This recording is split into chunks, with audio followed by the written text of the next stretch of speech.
Canelo Alvarez is the middleweight boxing champion of the world. So is Gennady Golovkin, and Jermall Charlo, and Chris Eubank Jr.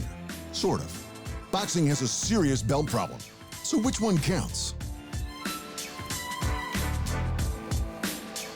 In the beginning, there was just the Boston Strong Boy, John L. Sullivan, the last ever heavyweight bare-knuckle champion and the first ever lineal heavyweight gloved champion.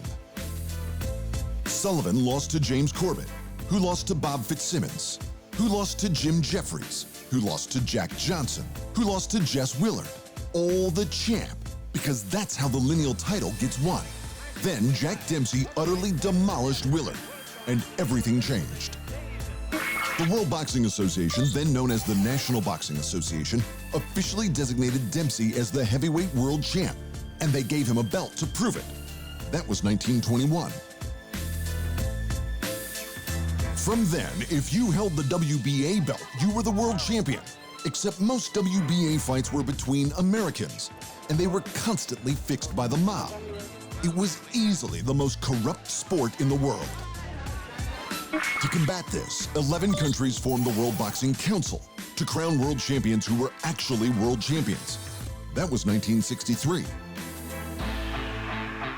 For decades, it seemed like the WBC was the belt to follow. But in the 1970s and 80s, Don King was the most corrupt man in the most corrupt sport.